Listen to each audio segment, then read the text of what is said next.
আসসালামু আলাইকুম রহমতুল্লাহ। আশা করি সবাই ভালো আছেন। গত ক্লাসে আমরা যে শব্দগুলো শিখেছিলাম সেটা ছিল যেমন নতুন, পুরানো, সুন্দর, বড়, ছোট, ভালো।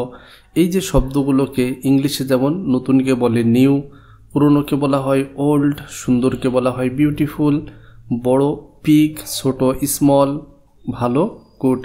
আরবিতে এই যে নিউ বা নতুন এটাকে বলা হয় দুইভাবে, জাদিদাতুন অথবা জাদিদুন। কদিমাতুন পুরাতন, কদিমুন।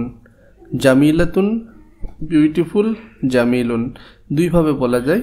কেন দুইভাবে বলতে হয়? মূলত এখানে পুরুষবাচক শব্দ এবং নারীবাচক শব্দকে আলাদা আলাদাভাবে বোঝানো হয়। তো এই বিষয়গুলো আমরা লাস্ট লিসনে করেছিলাম এবং এর পাশাপাশি এই এক একটা শব্দের যে গুচ্ছ বলা, অর্থাৎ এই শব্দ ধরনের শব্দ দিয়ে একটা শব্দের গুচ্ছ বলা, যেমন একটা নতুন বই, এটাকে আমরা যেমন ইংলিশে শব্দগুচ্ছ ফ্রেজ আকারে বলতে পারি নিউ বুক, একইভাবে এটাকে আমরা আরবিতে কীভাবে বলি? কিতাবুন জাদিদুন। মূলত ভাষা শেখার এটা হচ্ছে একটা সবথেকে ভালো মাধ্যম। আমরা যদি একটা বাচ্চার দিকে খেয়াল করি, সে প্রথমে একটা শব্দ শিখে, সেই শব্দ একটা একটা করে শব্দ শিখতে শিখতে এরপরে সে কী করে তার সাথে আরেকটা করে শব্দ সে জোড়া দিতে শেখে। তো আমাদের প্রথমত শব্দ শিখতে হবে, যে কোনো ভাষা শিখতে গেলেই সাথে সেই শব্দের সাথে আরেকটা করে শব্দ জোড়া দেওয়া শিখতে হবে। এরপরে আমাদের আস্তে আস্তে বাক্য বলা শিখতে হবে। আমরা যদি একবারেই অনেক বড় শুধু স্ট্রাকচার মুখস্থ করতে থাকি, শুধু গঠন গ্রামার মুখস্থ করতে থাকি, তাহলে আসলে ভাষা শেখা সম্ভব হয় না। তো আমরা চেষ্টা করব একটার সাথে দুইটা শব্দ, দুইটা তারপরে তিনটা শব্দ, এভাবে আস্তে আস্তে আমাদের কথার ভিতরে এই শব্দগুলো বেশি বেশি জোড়া দিয়ে বলার। তো এভাবে আমরা গত লাস্ট লিসনেটা করেছিলাম। যেমন একটা নতুন খাতা, এ নিউ নোটবুক, এটাকে আরবিতে বলা হয় কুরাসাতুন জাদিদাতুন। দেখো পরেরটা পুরুষবাচক শব্দ হয় জাদিদুন হয়েছে, আর নিচেরটা নারীবাচক শব্দ অর্থাৎ গোলতা থাকাতে আমাদের বলতে হচ্ছে জাদিদাতুন। তাহলে প্রিয় বন্ধুরা, আমরা মূলত যে কোর্সটা করেছিলাম সহজ ভাষা শিক্ষা ইংরেজি ও আরবি, easy language learning English and Arabic, এই কোর্সের আজকে ক্লাস নম্বর 5। তোমরা যারা আগের ক্লাসগুলো মিস করেছো তারা অবশ্যই এখানে ডেসক্রিপশন বক্সে লিঙ্ক দেওয়া আছে এবং আইটাকে তোমরা লিঙ্ক পেয়ে যাবা। প্রথম থেকে শুরু করো এবং সুন্দর করে প্র্যাকটিস করতে থাকো। প্রতিদিন নতুন নতুন কিছু শব্দ শিখতে থাকো, সেই শব্দগুলো দিয়ে শব্দগুচ্ছ বা বাক্য বলা শিখতে থাকো।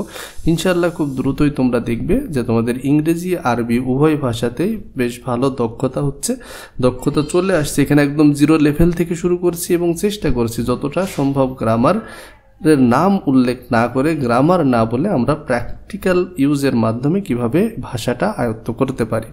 তো চলো আজকে আমরা দেখি। মূলত আমরা গত ক্লাসে যে শব্দগুলো শিখছিলাম সেই শব্দগুলো দিয়েই আজকে চেষ্টা করব ছোট্ট ছোট্ট করে কিছু বাক্য বলার, এবং যেগুলো আগের লিসনে শেখানো হয়েছে তার ভিতরেই।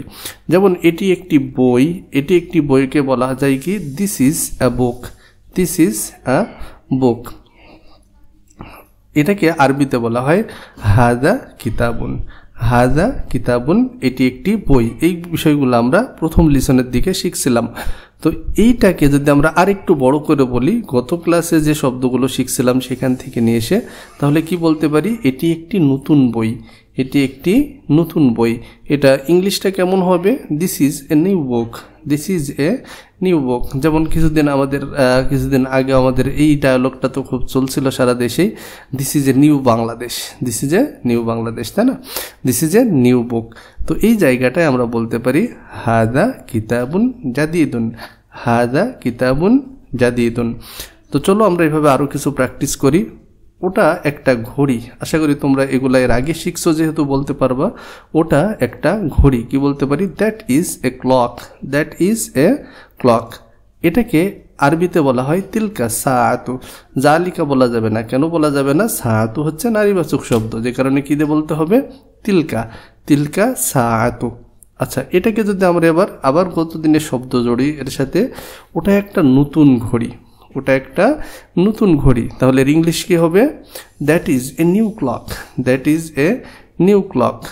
এটার আরবি হবে তিলকা সাআতুন জাদিদাতুন, তিলকা সাআতুন জাদিদাতুন।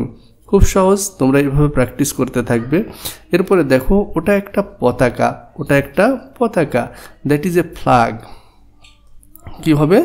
জালিকা আলামুন, জালিকা আলামুন, যদি এর সাথে আমরা আবার একটা শব্দ জড়ি, ওটা একটা সুন্দর পতাকা, ওটা একটা সুন্দর পতাকা, তাহলে এটা কেমন হবে? That is a beautiful flag, that is a beautiful flag. আরবিতে হবে যালিকা আলামুন জামিলুন, যালিকা আলামুন জামিলুন। একইভাবে এটি একটি পাখা, this is a fan, this is a fan. হাদিহি, হাদিহি মিররাহাতুন, হাদিহি মিররাহাতুন।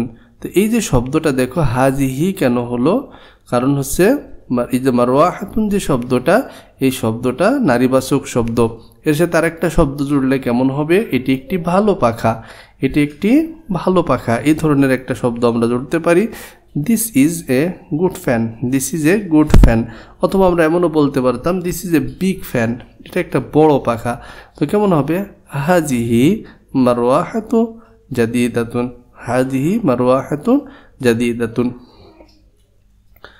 তো আশা করি তোমরা এই যে কোন সিস্টেমে আমি কথাটা বললাম তোমরা বুঝতে পারছো। গত ক্লাসে তোমরা যে শব্দগুলো শিখছিলে ওই শব্দগুলো তোমাদের আগের শেখা বাক্যের সাথে যুক্ত করো, যুক্ত করে এর আগে 2টা করে শব্দ বলছিলে, এবার 3টা করে শব্দ একসাথে বলার চেষ্টা করো, বিভিন্ন জিনিসের দিকে ইশারা করো এবং তার নাম ধরে বলতে থাকো, তার সাথে একটা করে গুণবাচক শব্দ, অর্থাৎ ভালো, খারাপ, ছোট, বড়, সুন্দর, নরম, শক্ত, এই ধরনের এক একটা কথা জুড়ে এক একটা শব্দের গুচ্ছ তোমরা বলার চর্চা করতে থাকো।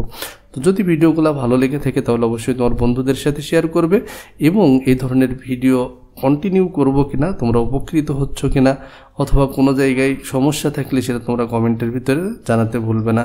দেখা হবে পরবর্তী ভিডিওতে, সে পর্যন্ত আল্লাহ হাফেজ।